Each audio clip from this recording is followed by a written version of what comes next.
All right, so our dividend yield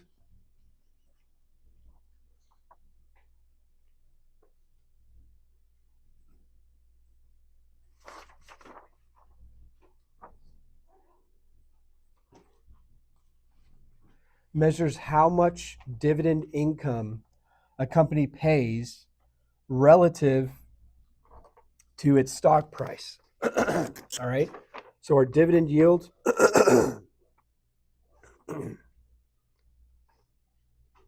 for large stable companies,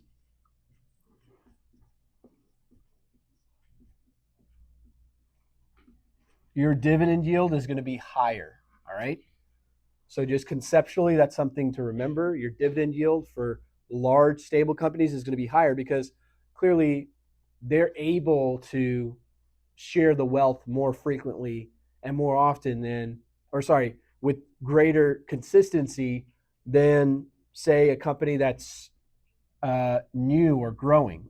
All right.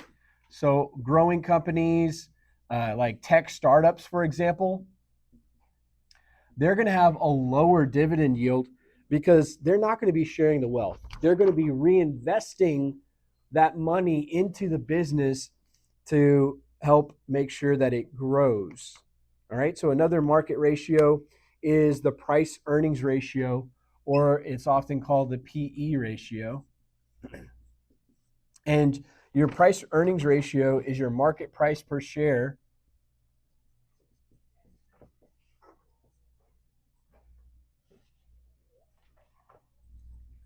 divided by your EPS, or your earnings per share.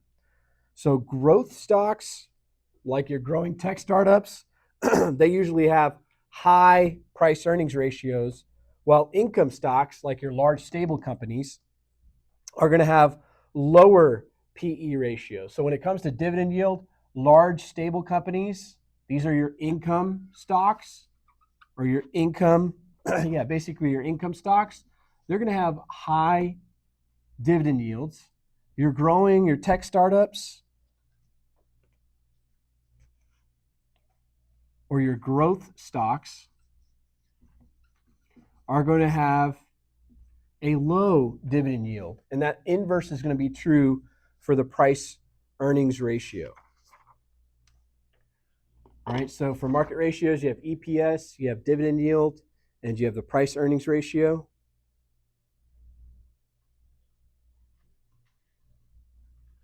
And now we'll move on, we'll talk about liquidity ratios. So try to remember those relationships with the dividend yield. Remember, your growth stocks are going to have a low dividend yield. Your income stocks are going to have a high dividend yield. Now, when we talk about liquidity ratios, we're basically talking about a company's ability to pay their short-term debts. Okay, so when we talk about liquidity ratios, what we're dealing with there is our company's ability to pay their bills. All right, so can a company pay their bills? And so the current ratio is one of those liquidity ratios. And your current ratio equals your current assets divided by your current liabilities. And remember, the current liabilities, remember your current ratio, or your current assets, your current liabilities, those are talking about assets that you're going to use up within a year, or that's going to turn over within a year. Same thing for current liabilities, things that you're going to pay within a year, right?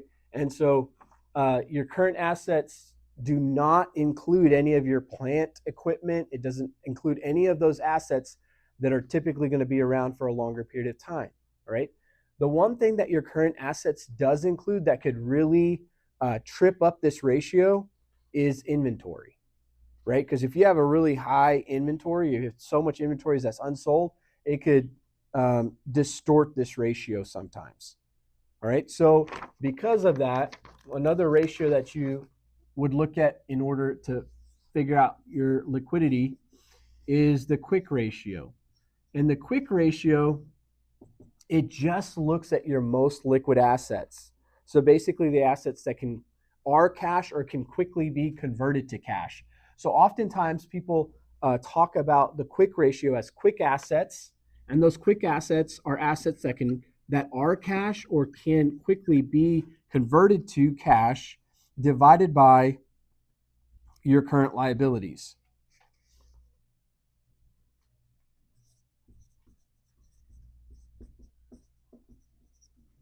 So one way to think about your quick assets is it's basically your current assets minus your inventory. So it's going to include things like cash, cash equivalents, accounts receivable, and the quick ratio is considered a more conservative measure of liquidity because it excludes inventory. If liquidity ratios fall below industry benchmarks or historical expectations, the company might have a liquidity problem. Even growth companies need enough cash available to pay their short-term obligations, right? If you can't pay your employees, if you can't keep the lights on, that's going to be a problem. All right, the next thing I want to talk about is payroll. All right. So payroll is pretty intuitive. I mean, even if we didn't talk about it that much, you should be able to figure it out relatively easily. Gross payroll is the total earnings of employees before anything is deducted. All right. So before anything is deducted, that is your gross payroll. All right. So for hourly employees, that's simply going to be the number of hours that they've worked times their hourly rate. All right. So if you get paid per hour, that's how you're going to solve for your gross pay. Your net payroll is the amount employees actually take home after their deductions. All right. So your net payroll equals your gross payroll minus your deductions.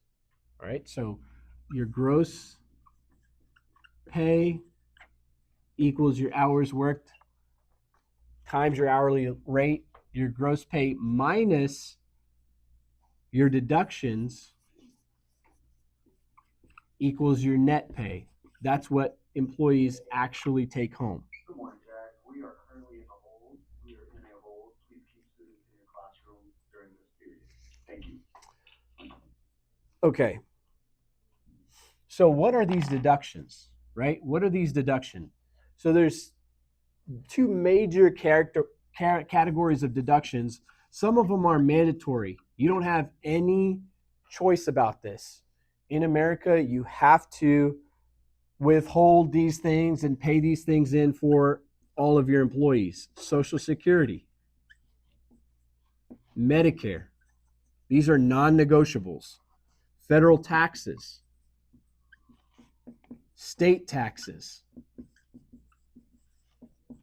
right? So this could be like FUTA, right? This could be like SUTA, all right? And so then you have some voluntary deductions. These are based on the employee's choice, right? So when we talk about deductions, we have two major categories of deductions. We got mandatory deductions, we got voluntary deductions. That could be something like health insurance. So they could, choose to opt into the health coverage that's offered. You have retirement contributions. All right, so they could choose to pay into something like a 401k plan. All right, so gross payroll is before any deductions. Net payroll is after deductions. Types of deductions that might come up: Social Security, Medicare, mandatory, voluntary, like health insurance, retirement cost. I don't know that this will be this specific or that you'll even have to remember this, but remember, Social Security is 6.2%. That's for both the employee and the employer. So at the end of the day, 12.4% is being paid in by the employer on behalf of the employee at the end of each quarter or however often they submit. Your Medicare, I think, is 1.45%. I mean, those are the textbook numbers that we used. I'm pretty sure that they're unchanged even today. I'm not sure how important it'll be for you to remember those exact things, but The final thing that I want to talk about today are some accounting principles. All right, these are accounting principles that you guys saw or that came up on some of the conceptual questions on your test throughout the year. But honestly, I don't think that I've spent a whole lot of time really talking about these different principles. But it's important, I think, for you guys to know these principles going into the NOCTI exam. So the first principle that I want to talk about is the matching principle. All right, so the matching principle says that expenses should be recorded in the same period as the revenues they help generate. All right, so for example, if a business makes sales in December but pays employee wages in January for the work completed in December, those wages should still be recorded in December because that's when the revenue was earned. The goal is to properly match revenues with expenses connected to earning those revenues. All right, so the matching principle is basically saying that expenses should be recorded in the same period as a related revenue that was earned. The next principle that I want to talk about is the historical cost principle. Historical cost principle. The historical cost principle says that assets are recorded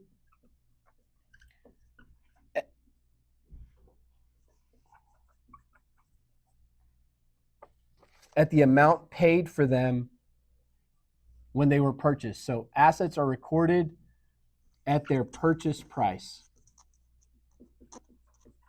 So if you guys remember, we did this kind of little dance whenever we got package deals. Let's say we bought like several pieces of furniture at the same time. And since we bought several pieces of furniture at the same time, the furniture store gave us a deal on that furniture, right? If we had purchased it individually, it would have cost a lot more. But since we purchased together, we got a deal on it. Well, the historical cost principle says, I don't care how much the sticker on it was or how much it was worth when you bought it. Historical cost principle says, I want to know what you paid for it. And that's what we're going to record it as on our balance sheet. We're going to record it at cost on our balance sheet. All right. So even if the value of the asset changes later, the accounting records show the original purchase price. Like if we bought land for $100,000, but 3 years later it's worth $300,000, the accounting records still report the land at its original historical cost of $100,000 unless specific accounting rules require an adjustment. All right. And so there is one little caveat that I want you to be aware of, and that's with partnerships. Okay. Let's say, for an example, a partner, they bring the land into the partnership agreement. At that point, the historical cost is going to be recorded at what it was worth when they brought it into the partnership. Okay. So even though the partner may have owned that land for 15 years and they originally back in 1980 bought it for $100,000, now when they bring it into the partnership, it's going to be recorded at the current market value. All right. So that's a little caveat with historical cost, is that we want to know the value of it when it's brought into the business or when it's purchased by the business. All right. The next thing that I want to talk about is the adequate disclosure principle. All right, so the adequate disclosure principle. I don't know if I'm spelling this right. Adequate disclosure.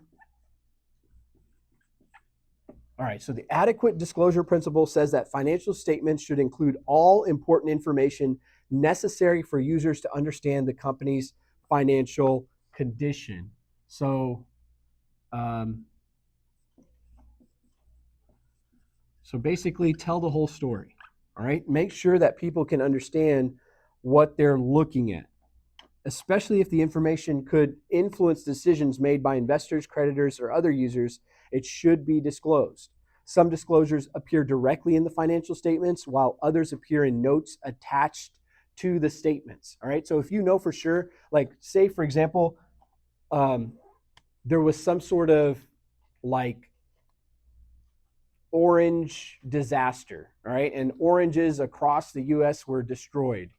But for whatever reason, your company had stockpiled oranges for a while, and now all of a sudden the sales price of your oranges has quadrupled, right? And so your sales revenue has increased an insane amount, even though your cost hasn't changed.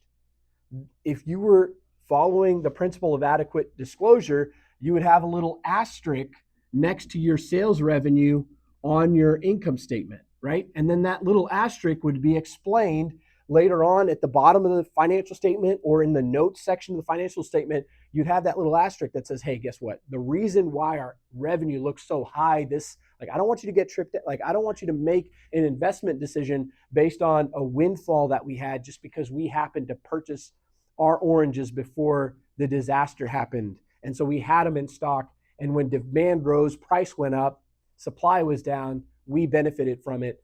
Adequate disclosure says that we tell the whole story in situations like that. All right, so then we have the business entity principle. All right, the business entity principle. And the business entity principle was really important when we were talking about a sole proprietorship. Keep your business separate from your personal. Do not commingle your business and your personal. All right, personal transactions of the owner should not be mixed with business transactions. For example, if the owner buys groceries for their family using personal money, that should not appear in the business accounting records. The business and the owner are accounted for separately. Another important principle is the revenue recognition principle. All right, so revenue recognition is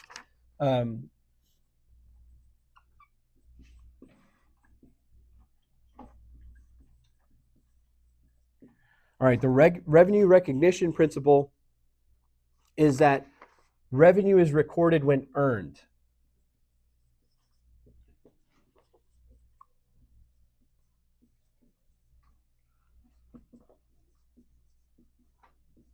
Because sometimes you're going to receive the cash before you've actually done the work.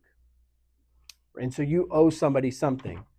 And so the revenue recognition principle says revenue is recorded when it's earned. So you don't overstate your revenue in one period. For example, deferred revenue. Can somebody give me an example of a deferred revenue situation? Like if somebody pays you rent in advance. They haven't actually rented the space yet, but they've paid it in advance for the next 3 months. The revenue recognition principle says that you need to record it when it's earned. So until it's earned, it's going to sit there as a liability, as an unearned revenue. And then as you earn it, as those months pass by that they rented the facility from you, then you're going to recognize that revenue. So that's the revenue recognition principle. Another important principle is the going concern principle. And the going concern principle basically is that it assumes that the business is going to last forever. All right. So going concern is a principle that basically says the business lasts forever. And so when you're making decisions about the business, you're using that idea in your head that, hey, this business is going to be here for the foreseeable future. And so because of this assumption, businesses can spread the cost of long-term assets like equipment over several years through depreciation. Another important principle is the consistency principle. All right, so we talked about consistency a lot throughout accounting 1, right? So you got the consistency principle, and that is exactly what it sounds like. The consistency principle is basically saying that businesses should use the same accounting methods from period to period. This allows financial statements to be compared fairly over time. If a company changes their accounting methods, the change must be disclosed. And then finally, you have objectivity principle. All right, so The principle of objectivity says that accounting records should be supported by reliable and verifiable evidence. So you want to have source documents like receipts, invoices, bank statements, contracts. Accounting information should be based on facts, not opinions or guesses. And so those are some of the major accounting principles you should know going into the NOCTI exam. So we've talked about a lot of things this week, starting with ethics of consistency. Confidentiality, conflict of interest, and integrity. And now we've ended talking about these different accounting principles: the matching principle, historical cost, adequate disclosure, the business entity principle, revenue recognition, going concern, consistency, and the objectivity principle. So make sure that you understand those principles going in, and we're ready to go.